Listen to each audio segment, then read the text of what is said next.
Ó, ficou muito bem, Deus seja louvado. Irmãos, Mateus capítulo 8, vamos lá. Descendo Jesus do monte, com ele desceu uma grande multidão, ok? Pense nesse quadro. Seguindo, verso 2: veio um leproso que o adorou, dizendo: Senhor, se tu quiseres, tu podes purificar-me. Irmãos, quem foi que apareceu? Leproso. Lepra na época de Cristo era um assunto complicado. Hoje nós chamamos de hanseníase. É uma doença curável. Na época de Cristo não tinha cura. Não tinha cura porque não era considerado doença. O médico não podia lidar com um leproso, jamais. O médico jamais podia lidar com um leproso, porque não é doença. Quem lidava com o assunto da lepra? Sacerdotes. A lepra é uma maldição de Deus pelo pecado que o indivíduo praticou ou seus familiares. Então você vai pagar lepra. E o efeito que ela trazia sobre a vítima é terrível, porque a lepra, a hanseníase, ela afeta as extremidades, né? E você pode perder parte das extremidades. Só que havia um preconceito muito forte na época de Jesus, porque o leproso era assim: o respirar dele transmitia lepra. Todos os seus, o suor, todos os seus fluidos, o sangue, transmitia lepra. Então o leproso ele tinha que ser banido da sociedade. É tão rigoroso um assunto que lá no Talmud diz assim: olha, que o leproso, ainda que fosse um rei, que a maior autoridade, ele perderia o cetro. Então o leproso era banido da sociedade, tá certo? O sacerdote apenas podia lidar com o leproso, só o sacerdote. Esse leproso aqui, queridos, ele vem a Jesus e ele faz um pedido. O que um leproso tocava tinha que ser queimado, porque se transformava em imundo. Se era vidro, enterrado. Se ele tocasse em alguém, ele tinha que ser apedrejado. E se alguém tocasse, esbarrasse por acaso num leproso, ele tinha que fazer a purificação de águas, né? Mas irmãos, olha o que esse leproso faz. Ele vai a Jesus adorando. Ele diz assim: Senhor, se o Senhor quiser, se tu quiseres, o Senhor pode me purificar. Então eu quero que você perceba aqui alguns detalhezinhos. Primeiro, lepra é sinônimo de pecado na Bíblia, ok? Você leu lepra na Bíblia, você joga para o contexto do pecado. Então é assim, ó. Ele era leproso. Eu quero acreditar que todos nós aqui, sem exceção, somos leprosos espirituais. E nós necessitamos, queridos, da graça de Deus. Irmãos, o assunto que eu vou estudar com vocês aqui, você não imagina como é um assunto delicado. Orei a semana todinha para que você compreenda o que eu vou explicar nessa manhã, pela graça de Deus. Preste bem atenção, porque é um assunto bem delicado. Irmãos, esse leproso ele chega a Jesus e diz assim: Senhor, deixa eu explicar uma coisa para você. Aqui no grego ele usa a expressão Senhor, aqui no grego é kurios. Kurios. Então ele chama Jesus de Senhor, ele diz kurios. A palavra kurios no grego equivale, aqui no Antigo Testamento, que é o hebraico, ao Edonai. Tanto a palavra Edonai como o kurios nós usamos para divindade. Senhor, divindade. Quando eu chamo meu pai de Senhor, ou meu avô de Senhor, ou uma pessoa de mais idade, eu digo Senhor, eu não vou usar o kurios no grego e nem o Adonai no hebraico. Então é uma palavra usada para divindade. Então veja o que o leproso está fazendo, queridos. Ele chama Jesus de Senhor, kurios. Ele reconhece na pessoa de Jesus o Deus encarnado.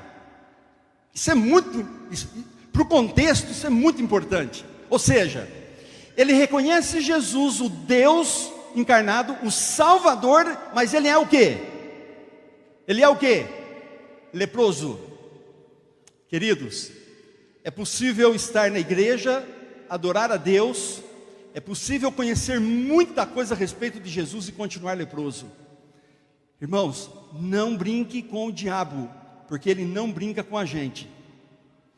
E vou falar uma coisinha para vocês que está aqui no meu coração. Eu acredito piamente que Jesus está muito perto de voltar.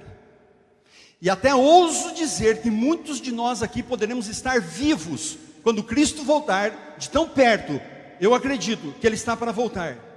Irmãos, nós não podemos mais brincar com o pecado. Busque a graça redentora de Cristo. Purifique a tua vida. E nesta manhã, queridos, enquanto eu estiver falando, permita o Espírito Santo, se houver necessidade de purificar a tua vida, saia da igreja hoje limpo, purificado pela graça de Cristo. Agora, irmãos, olha a pergunta que ele diz assim: Senhor, se quiseres, podes purificar-me. Jesus poderia dizer assim: amigo, é o seguinte, hoje não estou muito bom do fígado, hoje eu não vou curar ninguém não, amanhã. Jesus poderia dizer isso para ele ou não? Jamais. Jamais. Guarde bem essa palavra que eu estou falando, jamais, porque é ela que eu quero provar para vocês. Jesus jamais vai dizer, agora não, amanhã eu resolvo, para um ser humano em necessidade, queridos, jamais. Por um só indivíduo, ou seja, só por você, Jesus faria tudo o que fez na cruz do Calvário. Agora, nós falamos sim, a gente fala. Pessoas às vezes em necessidade, a gente diz assim: olha, faz o seguinte, tá aqui ó, meu e-mail, me manda um e-mail depois, tá bom? Ou meu número, depois você me liga, manda um zap para mim. Irmãos, às vezes nós falamos assim: qual é o seu nome? Vou orar por você. A gente vira as costas, não lembra mais nem o nome da pessoa. A gente deixa para depois, irmãos, e nunca mais. Jesus não, é imediato. Tanto é imediato que o verso 3 diz assim: e Jesus estendendo as mãos, o que ele faz? Ele tomou. Irmãos, isso aqui é demais. A minha Bíblia diz assim, a tua também. Talvez alguma versão não, mas imediatamente, eu gosto muito dessa palavra. Imediatamente ele foi purificado. Irmãos, em se tratando de pecado, o assunto aqui é lepra, pecado. Quando você vai a Cristo, é de imediato ele resolve um assunto. Agora, irmãos, eu não vou pregar sobre isso, eu só quero fazer uma menção. Mateus, depois você confere na tua casa. Mateus menciona 8 milagres, dos quais ele enfatiza Jesus estendendo as mãos e tomando. Então você tem a cura da sogra de Pedro, estendeu a mão, a tomou. A ressurreição da filha de Jairo, Mateus diz, estendendo as mãos, a tomou.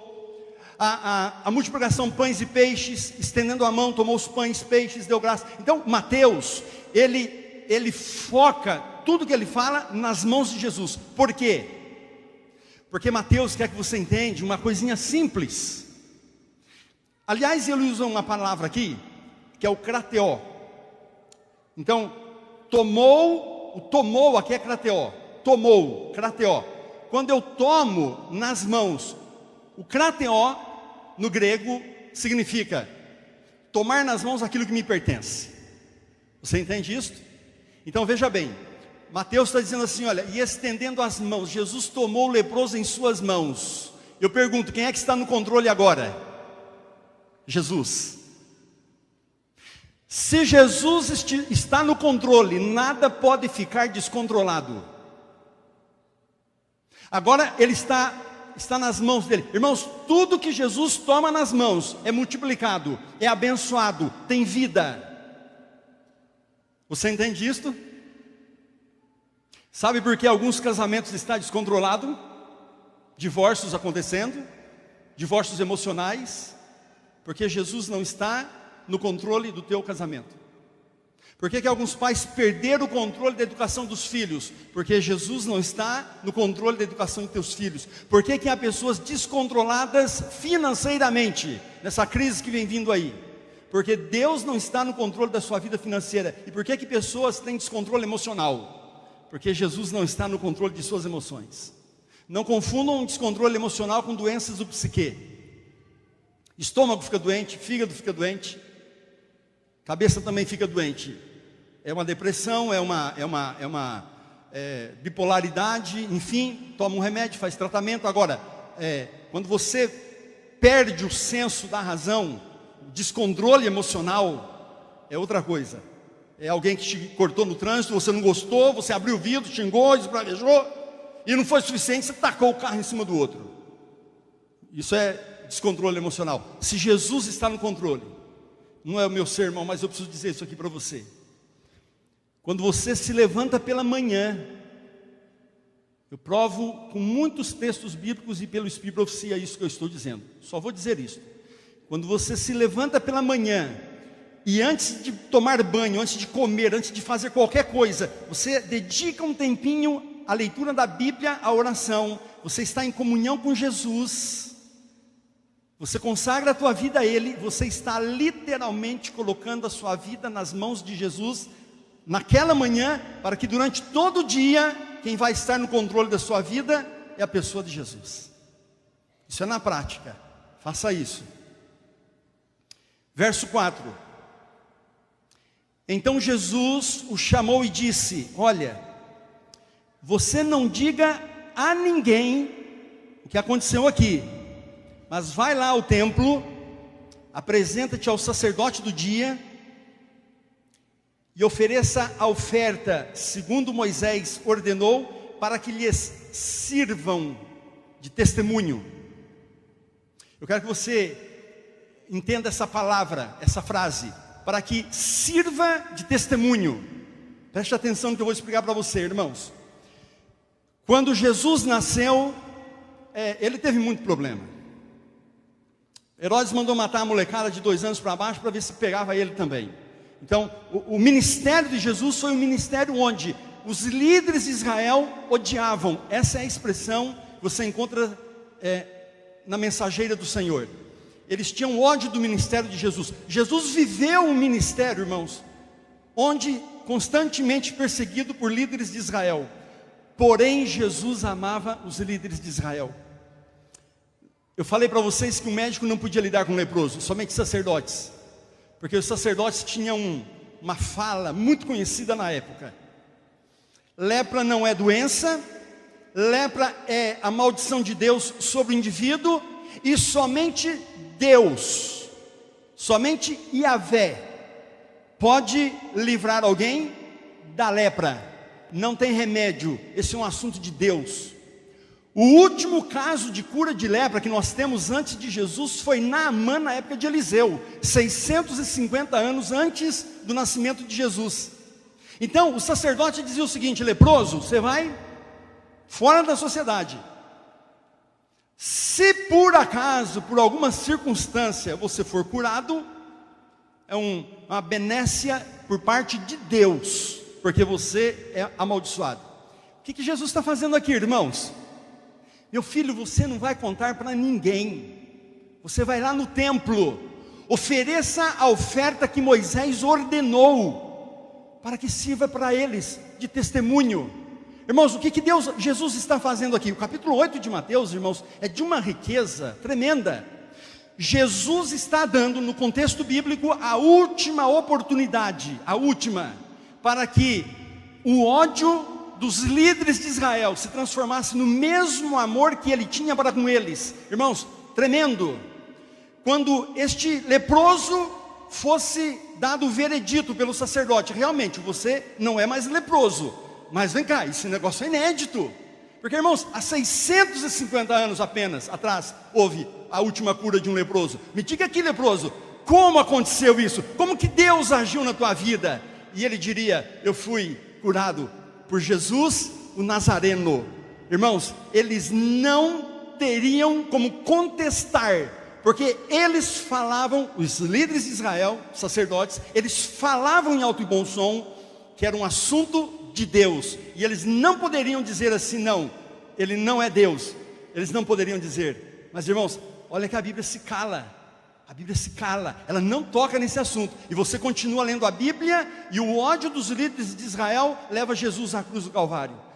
Toda a oportunidade aos líderes de Israel foi dada. E eu creio que hoje de manhã, queridos, nós não estamos aqui por acaso. Eu não acredito que você acordou lá na tua casa: hoje eu acho que eu vou lá na central de Sorocaba.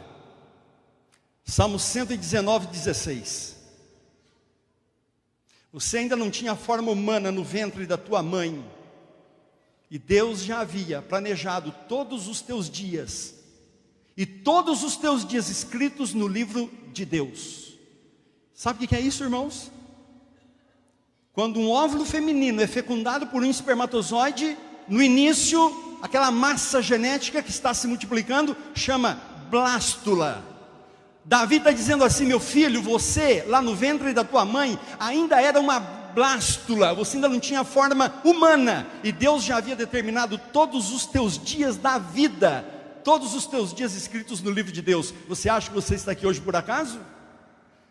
Irmãos, eu tenho 53 anos, 53 anos e 8 meses atrás, já estava escrito no livro de Deus, que eu estaria agora aqui falando para você, e você estaria aqui me ouvindo. Sabe o que é isso? Esse é o Deus que nós adoramos, queridos.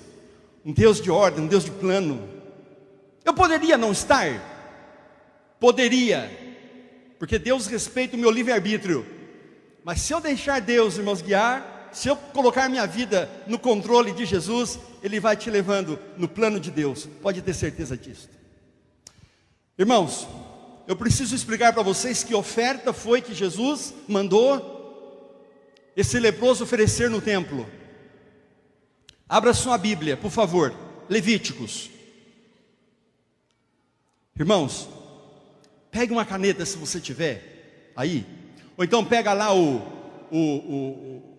texto de notas do seu celular, anote os textos que eu vou falar para você agora de manhã. Porque você talvez não tenha ouvido com muita frequência esse assunto, e você não pode ficar confuso sobre o que eu vou explicar. E depois você pode ir lá em casa rever o assunto. Meu filho, vai lá no templo, ofereça a oferta segundo Moisés ordenou. Que oferta é esta? A oferta de purificação. Oferta de purificação. Preste atenção. Nós temos na Bíblia 50 tipos de ofertas. 50 tipos. As ofertas representam quem? Irmãos, deixa eu explicar um negócio para você. Isso que eu vou explicar é muito importante. É para o resto da tua vida. Sábado, dízimo e ofertas, se não for compreendido no contexto do grande conflito, você tem conhecimento parcial sobre o assunto. Sábado, dízimo e ofertas tem que ser compreendido no contexto do grande conflito. O que é o grande conflito? Apocalipse 12, houve uma peleja no céu. Vocês conhecem a história? Satanás e seus anjos, Satanás que era um ser, criado por Deus, mas com muitos privilégios, ele se rebela no céu porque ele queria ser Deus. Enfim, ele foi atirado para o nosso mundo, com ele uma parte dos anjos. Irmãos, o grande conflito é um conflito entre Satanás e Cristo, não entre Satanás e Deus, não. O Deus Pai e o Deus Espírito Santo estão envolvidos no grande conflito, mas o conflito é entre Cristo e Satanás, ok? E eu tenho que entender sábado, dízimo e oferta nesse contexto. Então preste atenção no que eu vou te explicar agora. Quando você entra no sábado na igreja adventista do sétimo dia, preste atenção. O sábado é memorial de quê? Criação. Irmãos, quando eu entro na igreja, hoje eu entrei por lá, porque eu preguei primeiro para os jovens. Irmãos, quando eu entro na igreja adventista, eu estou dizendo, no contexto do grande conflito, eu estou dizendo para o mundo das trevas, que eu pertenço ao meu Deus, o Criador, e filho sou do Senhor, o Criador dos céus e da terra. Irmãos, você não imagina como isso é importante. Entrar na igreja não é apenas entrar na igreja. Quando você entra na igreja e você participa da adoração aqui dentro dessa igreja, você está dizendo para o acusador, o inimigo, a quem você pertence, a quem você adora. Irmãos, isso é muito importante. Por isso que o sábado, queridos, eu preciso vir à igreja de Deus, eu preciso vir à casa de Deus, porque eu preciso determinar para a semana que vai vir à frente, a quem eu adoro, quem é que é o Senhor da minha vida. Sábado, dízimo. Se o sábado é memorial de criação, dízimo é memorial de quê? De quê? Proprietário. O dízimo é um memorial de que Deus é o proprietário. Além de ser o criador, Ele é proprietário de todas as coisas. Irmãos, preste atenção no que eu vou falar agora. Quando você pega o seu envelope e você o deposita na salva, irmãos, esquece dinheiro. Esquece. Irmãos, quando eu coloco o meu envelope na salva, meu dízimo, eu estou dizendo para o mundo das trevas que o que eu sou e o que eu tenho vem do Deus o Criador, e Ele é o proprietário e Senhor do que eu tenho e do que eu sou. Irmãos, é uma questão teológica. Irmãos, esse mundo materialista aí fora, e essas igrejas mercenárias, elas falam de dinheiro, teologia da prosperidade, dinheiro, dinheiro. Irmãos, o dizimar é com dinheiro, é bíblico, é teológico, mas esqueça o dinheiro. Quando eu estou dizimando, eu estou dizendo, olha, depois de um mês de trabalho, uma semana ou 15 dias, Deus me deu o salário, e eu, como prova de que Ele é o proprietário, que Ele me sustenta, eu estou devolvendo o meu dízimo. Irmãos, Satanás não pode irmãos, quando você pisa na bola, quando você peca, e vem o acusador, irmãos, Deus mostra a cena, você entrando na igreja, você devolvendo o dízimo, o acusador diz assim, está vendo? Quem é o Senhor da vida dele? Pois sou eu que vou resolver esse assunto, não é você. E Satanás fica querendo acusar, irmãos, ele não pode fazer acusação, porque eu sou do meu Deus e filho sou do Senhor. Irmão,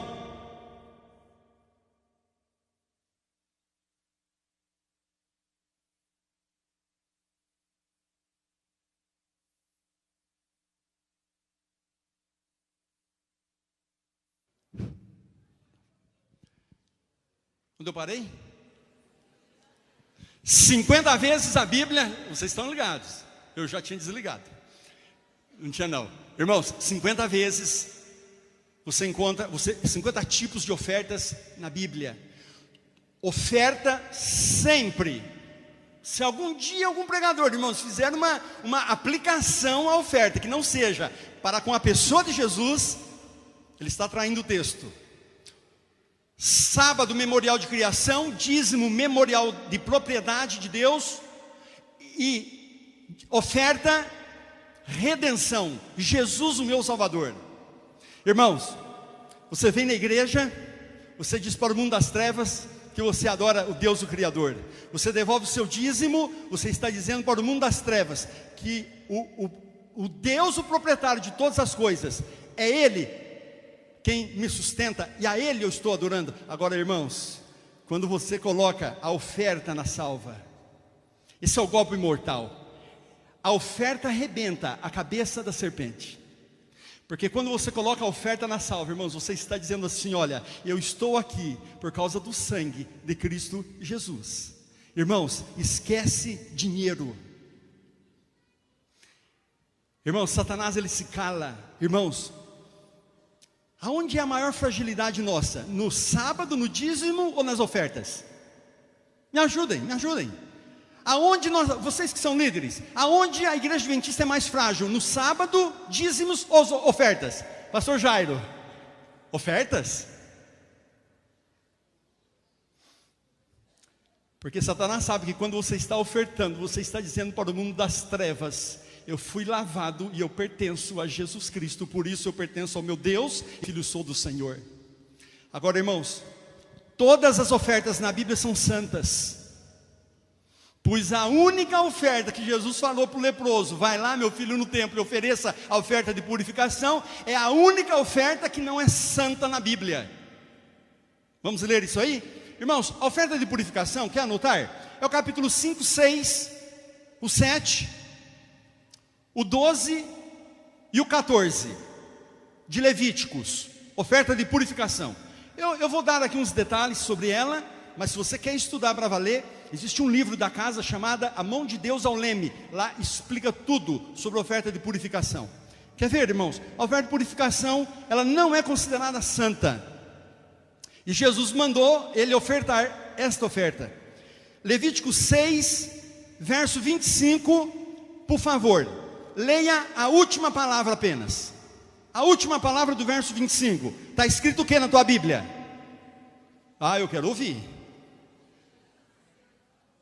Vocês abriram Levítico 6, verso 25. Qual é a última palavra? O que ela fala? Santíssima. Ela não é santa, ela é santíssima. Capítulo 7, verso 1, a última palavra, ela é o que? Santíssima.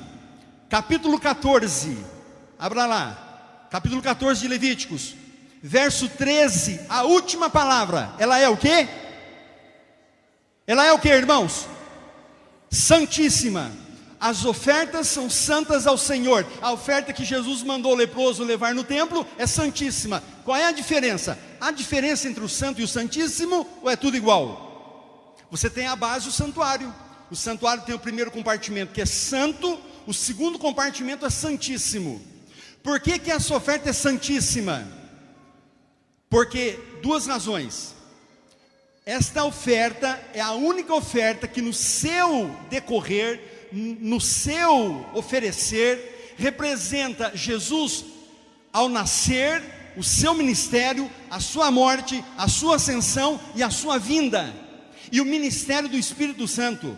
Então a oferta de purificação, ela é tão completa teologicamente, em se tratando da pessoa de Jesus, que ela é considerada santíssima. Segunda razão, ela não podia ser rejeitada pelo sacerdote. Então olha, irmãos, o que acontecia. Quando eu trazia uma oferta para o sacerdote, a oferta não podia ter defeitos. Vocês conhecem esse assunto. Só que quando eu trazia uma ovelhinha, por exemplo, para o sacerdote, e dizia: sacerdote, aqui está a minha oferta, uma ovelha, não é de purificação, não, é uma oferta, manjares, uma oferta de gratidão, enfim, são 50 tipos de ofertas. O sacerdote podia pegar na orelhinha dessa ovelhinha, torcer e falar assim: amigo, é o seguinte, essa ovelhinha sua aí tem defeito. Aonde, sacerdote? Ué, a orelha, olha para você ver, a orelha dela é torta. Eu não irei aceitar essa oferta. Mas, sacerdote, o senhor podia soltar? Você está duvidando da minha palavra? Coitado de quem duvidasse da palavra de um sacerdote na época de Cristo, irmãos. Por que vocês acham que tinha guardas no templo? Para enfeitar? Estudem, vocês vão ficar abismados. Vocês fazem ideia por que Jesus entrou com um chicote no templo? Porque o sacerdote dizia assim: meu amigo, é o seguinte, vai lá fora, venda lá para os cambistas essa ovelha defeituosa, que eu não vou aceitar como oferta ao Senhor, e você compra aqui dentro do pátio do santuário uma ovelha sadia. Essa ovelhinha era vendida, irmãos, a preço de nada lá para o cambista. O cambista trazia para o curral dos sacerdotes, e ele acabava comprando a mesma ovelha, irmãos, por preço de ouro. Porque uma ovelha sadia na época de Cristo era cara. Uma ovelhinha defeituosa se usava para alimento.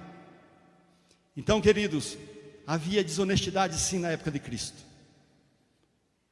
Jesus, quando ele entra com o chicote, ele diz assim: vocês estão fazendo, e ele falou para os sacerdotes e levitas, vocês estão fazendo a casa de meu pai uma casa de mercado. Olha só, irmãos, eu vou falar uma coisinha para você. Com as coisas de Deus, você seja honesto. E se você anda meio encucado, porque você acha que há líderes dentro da igreja que não são honestos com as coisas de Deus, fique tranquilo, porque das coisas de Deus cuida Deus, e Ele cuida direitinho. E vou lhe dizer, irmãos, quando Deus põe a mão sobre o indivíduo, Ele põe para valer. Nós não podemos brincar jamais com as coisas de Deus, irmãos.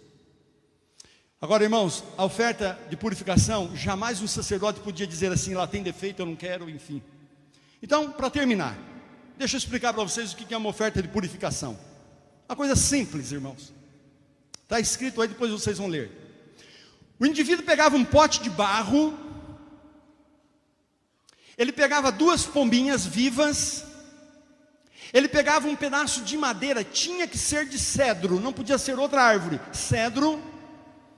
Ele pegava um pedacinho de pano vermelho, um galho de uma planta chamada isopo. Ele trazia esses elementos e dizia: sacerdote, eu quero oferecer a oferta de purificação. Eu não sou mais leproso, Então eu quero que o senhor receba a oferta de purificação. O sacerdote pegava aquele pote, irmãos, de barro, e ele matava das pombinhas uma, colocava ali dentro o sangue, jogava lá dentro o pano vermelho, punha água com a madeirinha de cedro. Agora deixa eu explicar um negócio para você.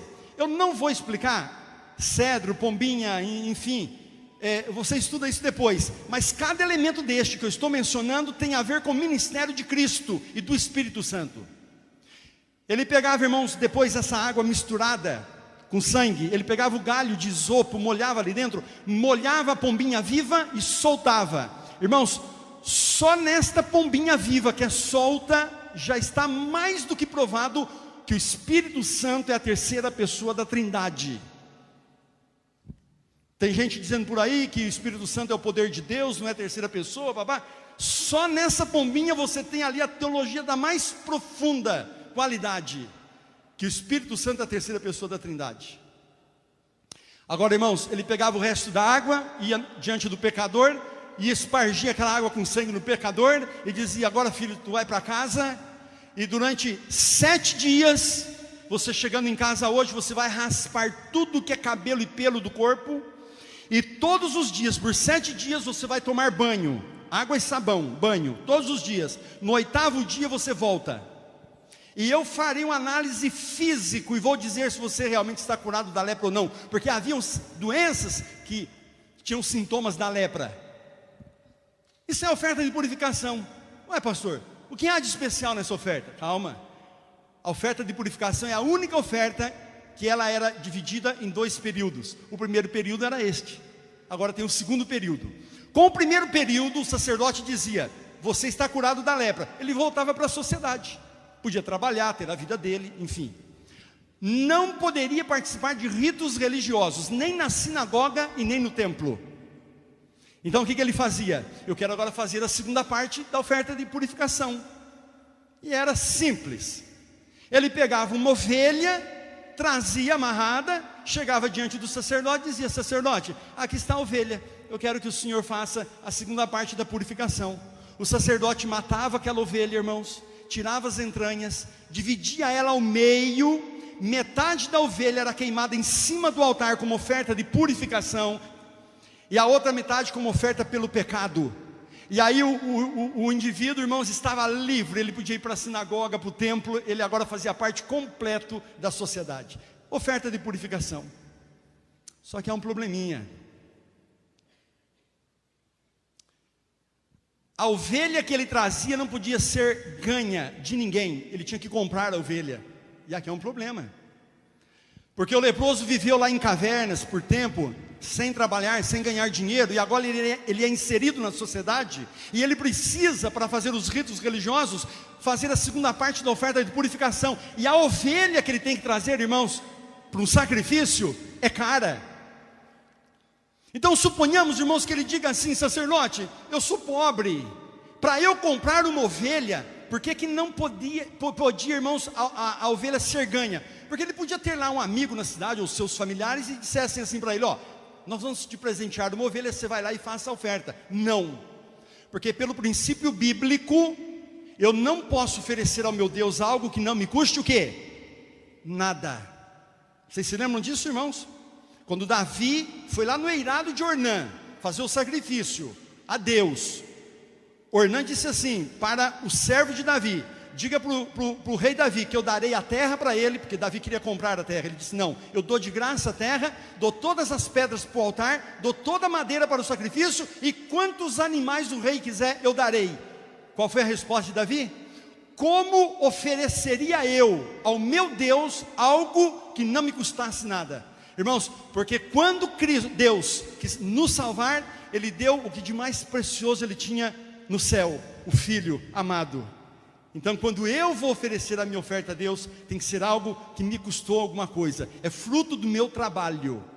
Ô pastor, eu não trabalho, só meu marido que trabalha. Segundo a palavra de Deus, a esposa que fica em casa, o salário que o marido traz pertence aos dois, é teu também, minha filha. E segundo a orientação de Deus pela mensageira, um filho deveria receber mesada para aprender 3 coisas: a devolver o que é de Deus, a gastar e a economizar. Então ele vai ofertar com algo que lhe custou alguma coisa. O que custou? Eu sou filho do meu pai, ele é o meu provedor. Então é assim que funciona. Irmãos, eu sou pobre sacerdote, eu não posso trazer uma ovelha. Será que o senhor pode assim me ajudar? Tem alguma solução? O que vocês acham, irmãos? O camarada é pobre e não pode comprar uma ovelha. Vocês acham que tem solução para ele ou não? Irmãos, o que eu quero que vocês entendam é essa generosidade, essa bondade, essa misericórdia de Deus para conosco. Irmãos, o Deus que nós adoramos não é um Deus qualquer. O Deus que nós adoramos, irmãos, é o Deus, o Criador dos céus e da terra. O único Deus vivo. Hoje muçulmanos estão assim muito em pauta, né? Quase toda a semana no noticiário você vê muçulmano para cá, para lá.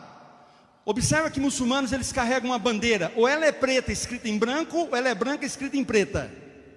Você não lê hebraico, mas eu vou te dizer o que está escrito ali, em todas elas. Alá é o único e verdadeiro Deus. Não é verdade. O único e verdadeiro Deus é o Deus que a igreja adventista do sétimo dia adora.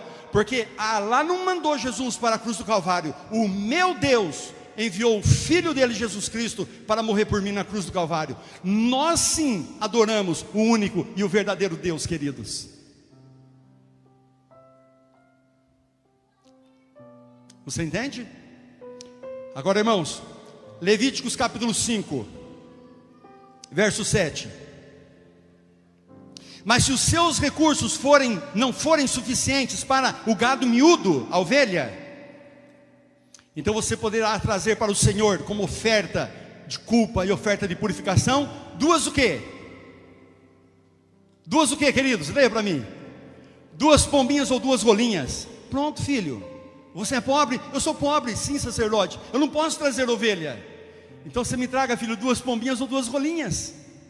Irmãos, é difícil trazer 2 pombinhas ou 2 rolinhas? Não é, meu filho. Vai lá na plantação de arroz, de milho, pede para um amigo seu uma arapuca, monta lá, pega lá umas rolinhas, traz para o Senhor. Uma pombinha ou rolinha era queimada em cima do altar como oferta pelo pecado, a outra como oferta de purificação. Está resolvido. Ou então você sabe que pombinha não enxerga à noite. Elas não enxergam. Essas pombinhas de praça, elas não enxergam. Então você fica lá no pôr do sol olhando onde as pombinhas vão se esconder. Entrou ali. Pega uma escada, põe lá, vai lá e pega a pombinha. Um dia se você encontrar uma pombinha à noite, joga ela para cima. Ela cai. Ela não voa, ela não enxerga à noite. Então, meu filho, você é pobre? Eu sou pobre, sacerdote. Então traz 2 pombinhas e 2 rolinhas. Irmãos, o sacrifício era aceito. A pessoa adorava a Deus e ela ia viver. Agora, irmãos, me permitam ir mais longe. Suponhamos que o indivíduo chega para o sacerdote e diz assim: sacerdote, eu não sou pobre, eu sou miserável. A miséria minha, ela é tão grande, que eu não posso trazer nem 2 pombinhas, nem 2 rolinhas. Mas meu filho, 2 pombinhas você pega lá, eu pego uma arapuca, pega lá 2 rolinhas. Não, sacerdote, você não está entendendo. A minha miséria chega ao ponto que eu não tenho condições de trazer nem 2 pombinhas, nem 2 rolinhas. Irmãos, você é o sacerdote, o que você vai fazer com esse indivíduo? Meu filho, você não pode trazer 2 pombinhas, nem 2 rolinhas? Sacerdote, não posso, sou muito miserável. Meu filho, então, existe outro bichinho, irmãos, que tem sangue limpo para oferecer ao altar? Pardal não pode, porque é um bichinho imundo. Só pode, em cima do altar, bichos puros, né? Então você vai para o inferno, meu filho. Vai, irmã? Irmãos, vocês acham que Deus deixaria essa brecha? Leia o verso 11 do capítulo 5 de Levíticos. Porém, se suas posses não lhe permitir trazer 2 rolinhas ou 2 pombinhas, ele pode trazer como oferta pelo pecado e como oferta de purificação 1/10 parte de farinha. Você entendeu o que eu li? Meu filho, você é miserável a esse ponto? Senhor, eu sou muito miserável. Então, meu filho, você vai pegar 10% de uma efa de farinha e você vai me trazer. Irmãos, quanto é uma efa? 15 quilos. Se na tua Bíblia tiver aí 49 quilos, está errado. Na época de Cristo, uma efa tinha 15 quilos. Quanto é uma 10ª parte de 15 quilos? 1,5 kg. Então, meu filho, você me traz 1,5 kg de farinha. Mas, irmãos, aí agora tem um conflito. Sem sangue não há o quê? Sem sangue não há o quê? Vocês que estão dizendo, hein? Onde vocês leram isso? Onde vocês aprenderam isso? Porque na farinha não tem sangue. E o pecado vai ser redimido, ou está perdido. Irmãos, preste atenção. Sacerdote, eu sou miserável. Irmãos, miserável é a condição da maioria de nós seres humanos diante do pecado. Se Deus não tivesse feito o que eu vou mostrar para vocês agora na Bíblia, Satanás, irmãos, ele pegaria o miserável pelo pescoço, assim ó, sairia dando risada, balançando as pernas dele, levaria, e Deus não poderia requerer uma gota desse miserável. Agora, o Deus que nós adoramos, irmãos, é um Deus de misericórdia. Ele é generoso. Filho, você é pobre? Eu sou pobre, Senhor. Então traga 2 pombinhas ou 2 rolinhas. Não, Senhor, mas eu sou miserável. Então, filho, traga 1,5 kg de farinha. Irmãos, para o miserável é mais fácil trazer 2 rolinhas ou 1,5 kg de farinha? Irmãos, trazer 2 rolinhas é mais fácil, parece-me. Que eu posso pegar, eu posso fazer um arapuca, eu posso ir lá onde tem as pombinhas, trazer 1,5 kg de farinha para quem é miserável. E aonde está o sangue? Porque vocês falaram que sem sangue não há remissão de pecados. Pois ele trazia 1,5 kg de farinha, irmãos. Sabe o que o sacerdote fazia? Meio quilo. Lógico, ele não tinha balança, ele dividia em 3 partes a farinha. Mas ele pegava uma parte, irmãos, e queimava em cima do altar, como oferta pelo pecado. Ele pegava uma segunda parte, queimava como oferta de purificação. Ele pegava uma terceira parte, fazia um pequeno pão, e ele mordia esse pão, e engolia um pedaço desse pão. Porque essa farinha, irmãos, ela representa quem? Irmãos, como é que planta milho? Como é que planta milho? Me ajudem. Você abre um buraco lá, não é isso? Na terra? Põe algumas sementes em terra, vem chuva, vem sol, aquilo cresce, fica grande, dá espiga de milho. Como é que planta trigo? Mesma coisa. Você abre lá um buraco, vai lá no supermercado, pega farinha de trigo, joga ali dentro, tampa, vem água, vem sol, nasce o trigo. Por que não? Porque a vida está no grão, não está na farinha. E quando, irmãos, o que eu vou explicar para vocês agora é uma coisa muito delicada, preste atenção. Deus está abrindo na doutrina do santuário uma exceção, para que o miserável não seja levado pelo inimigo, a menos que ele queira. Por isso o leproso diz: Senhor, se tu quiseres. Sabe por que Jesus disse eu quero? Porque Judas não quis, o jovem rico não quis, Nabucodonosor não quis, mas o leproso quis, irmãos. O miserável, irmãos, você pode ser um miserável espiritualmente falando, mas se você chegar diante de Deus, Ele não deixou uma brecha, uma cunha, para o diabo vir ali e falar assim: não, Senhor, esse aqui não, esse é miserável demais, esse me pertence. Irmãos, Deus não fez isso. Irmãos, eu vou falar uma coisinha para você. Para a gente se salvar é tão simples. Agora, para se perder, irmãos, é difícil. Você tem que fazer muita força. Para se perder, irmão, você tem que se enfiar nesse mundo. Você tem que beber, fumar, usar droga, se prostituir. Você tem que passar a noite de sábado para o domingo acordado, se prostituindo, se matando. Para se salvar, irmão, você chega com toda a tua miséria perante Cristo e diga: Senhor, tenha misericórdia. Imediatamente, irmãos, Ele estende a mão e diga: filho, você me pertence.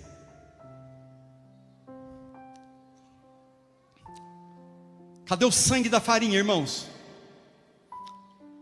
Quando você estuda o santuário, irmãos, quando chega nesse momento, Ele te joga lá em Isaías 53. Porque Ele, Jesus, Ele foi o quê?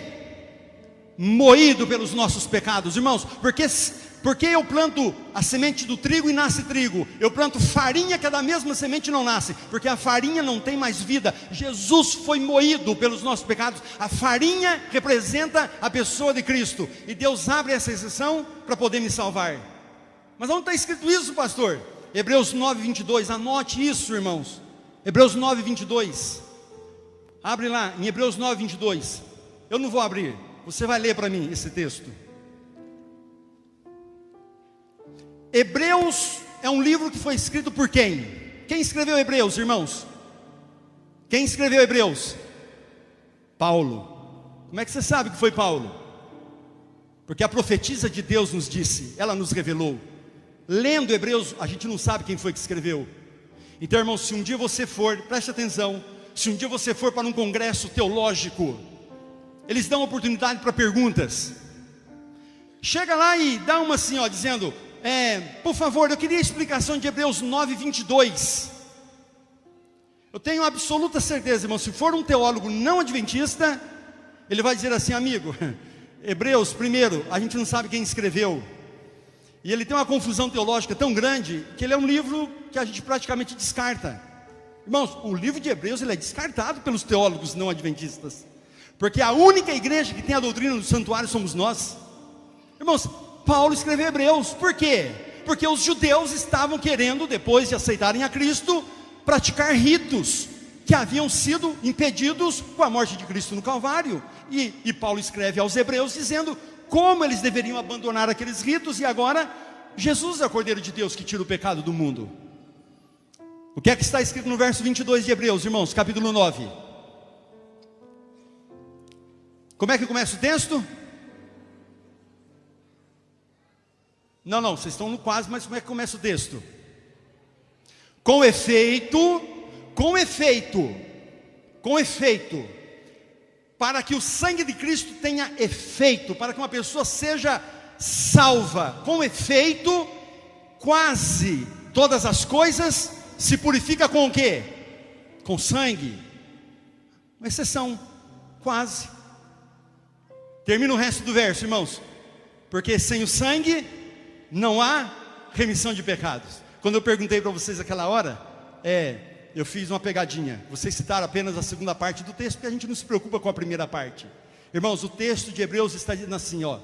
E esse texto foi escrito só por causa do verso 11 de Levíticos capítulo 5. Com efeito, quase todas as coisas se purificam com sangue. Mas no caso do miserável, pode me trazer, filho, 1/10 de uma efa de farinha, e ele vai ser aceito, e você vai ser salvo em nome de Jesus. Porque a farinha representa o Cristo, e o pão que o sacerdote fazia com 1/3 da farinha, representava o Cristo, o mesmo Cristo que você usa no dia da Santa Ceia, o pão. Irmãos, eu te pergunto, o Deus que nós adoramos é um Deus maravilhoso ou não? De misericórdia ou não? De generosidade ou não? Irmãos, o que a lição da Escola Sabatina está nos ensinando esse trimestre? O que está escrito na capa da tua lição, irmã? Lê para mim. Qual é o título da capa da lição? Me dê aqui, por favor. Obrigado. Olha aqui, irmãos, essa é a capa da lição. Você tem que ler essa capa todo dia. Qual é o papel da igreja diante da comunidade? É isso que nós estamos estudando esse trimestre.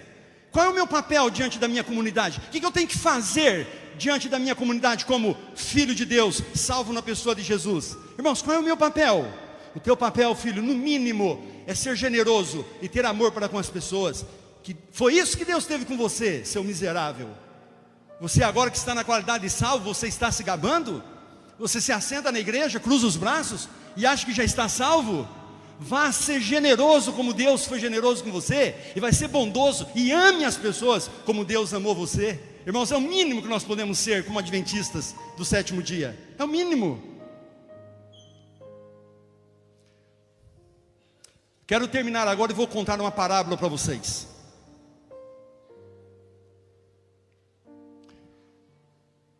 Antes da parábola, Deus abriu uma exceção. Pode trazer farinha, miserável, porque Satanás não vai ter vez na sua vida, a menos que você queira. Mas se você não quiser, meu filho, é só dizer assim: Senhor, tenha misericórdia. Toda a misericórdia do céu será disponível a você. Irmãos, Deus abriu uma exceção para não abrir outra. Qual é a exceção que Ele não abre? O adorador não podia vir de que maneira perante Ele? De mãos o quê? Você pode ser miserável, filho, mas não venha de mãos vazias me adorar. Não venha. Porque eu disse para vocês agora, irmãos, que sábado, dízimo e oferta só tem que ser compreendido no contexto do grande conflito.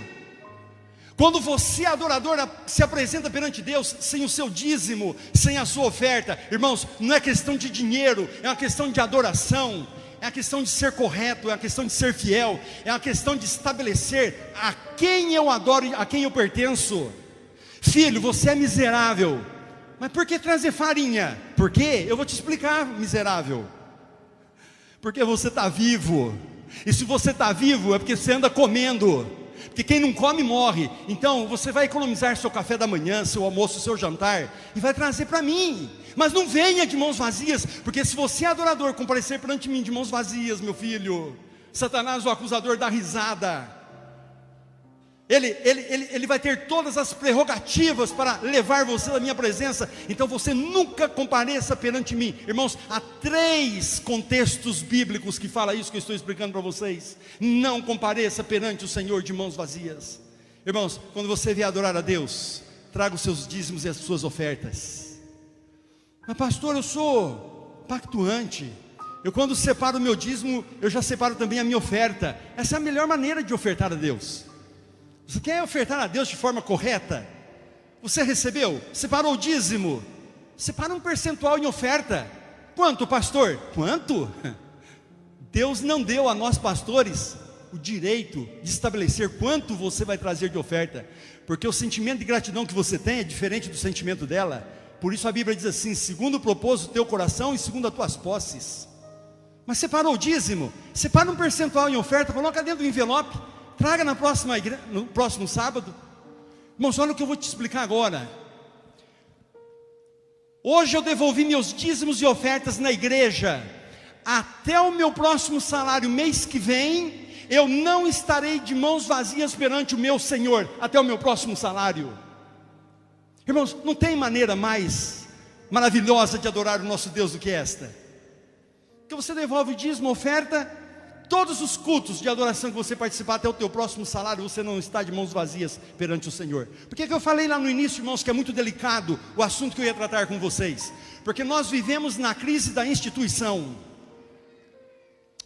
A família é uma instituição. Tem mulher que não confia mais no marido, irmãos. Tem marido que não confia mais na mulher. Tem filhos que não confiam mais nos pais. Tem pais que não confiam nos filhos. Se os filhos estão dormindo dentro de casa, eles chaveiam a porta do quarto de medo. Irmãos, as instituições faliram. Nós não acreditamos. Irmãos, nós somos fruto do meio onde vivemos. O que aconteceu com as instituições do Brasil? Você confia nos políticos? Todas as instituições públicas do Brasil, irmãos, têm passado por problemas financeiros, por propina. A gente não confia mais. Irmãos, a igreja é uma instituição. E há pessoas que vêm para a igreja e dizem assim também: eu não confio. Não, a igreja é a verdade, é a igreja de Deus, mas eu não confio no pastor. Eu não confio nos líderes dessa igreja.